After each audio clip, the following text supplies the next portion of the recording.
At 6, he's back. America re-elects Donald Trump as the 47th President of the United States.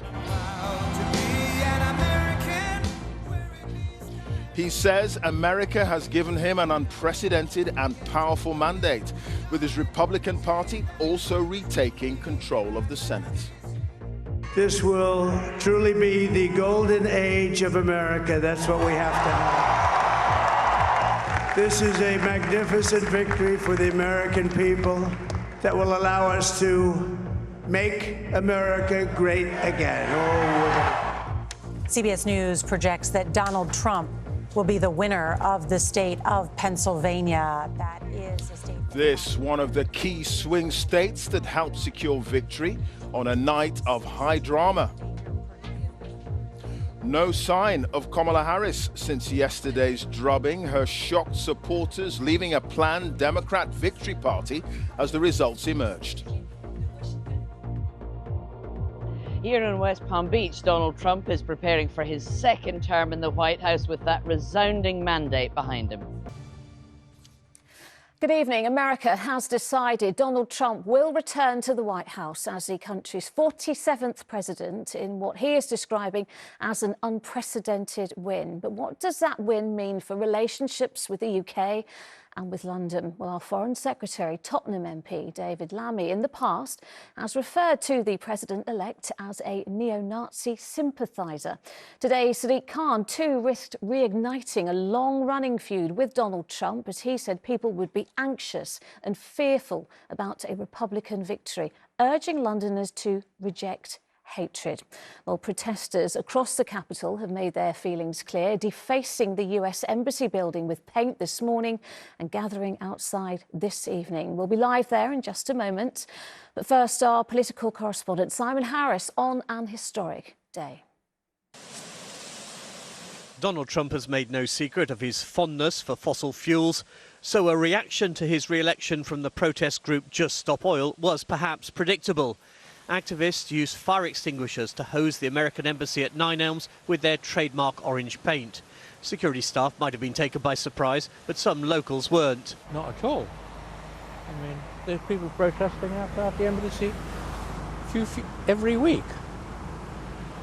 I mean, today's not a very good day. I think it's a bit of a waste of money, and yeah, they should focus their frustration elsewhere. Just hours earlier, the American TV networks had declared Trump the winner. Look what happened. Is this crazy? In the Commons, the Tottenham MP and Foreign Secretary David Lammy was on the front bench as the new Conservative leader repeated some of his past remarks. Trump is not only a woman-hating, neo-Nazi sympathising sociopath, he is also a profound threat to the international order. And if he did not apologise, will the Prime Minister do so now on his behalf? But there was no apology. The Foreign Secretary and I did meet President-elect Trump just a few weeks ago for dinner for about a couple of hours, and we discussed a number of issues of global significance. It was a very constructive exercise. Later, Sir Keir's spokesperson was forced to offer a public vote of confidence in Mr Lammy, saying he would stay in the job. The Prime Minister congratulated Donald Trump on his win, but that tone wasn't echoed by Sadiq Khan, who said many Londoners would be anxious about the outcome of the election. In a statement, he said many will be fearful about what it will mean for democracy and for women's rights, or how the result impacts the situation in the Middle East or the fate of Ukraine. I mean, is he kidding?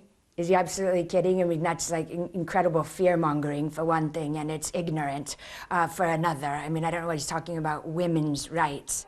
In 2018, the mayor allowed anti-Trump protesters to fly an inflatable portraying the president as a baby during his visit to London.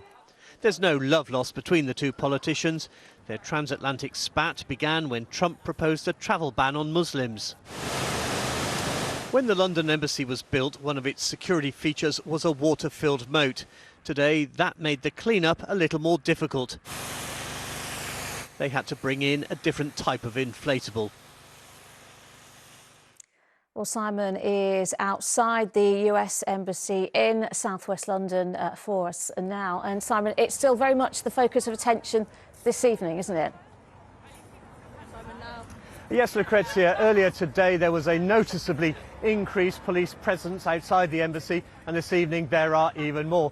That's because a protest has been organised by a number of organisations here tonight, including Stand Up to Racism, the Campaign Against Nuclear Disarmament and the Stop the War Coalition. Well, a short time ago I spoke to one of the organisers. Do you acknowledge the right of the American people to choose who they want to be their president?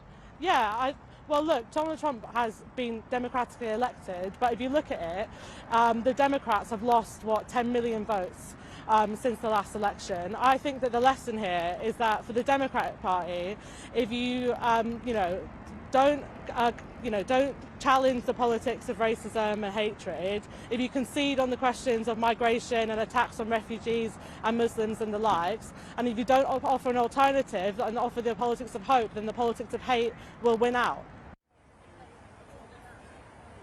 Demonstrations outside the American embassy, organised by campaign groups from the left, are part of the history of protest in London. Think back to Black Lives Matter following the death of George Floyd, and you can go back even further than that to the 1960s and the anti-Vietnam War protests by students outside the old American embassy in Grosvenor Square. And it looks as if, thanks to the re-election of President Donald Trump, that tradition of protest looks set to continue.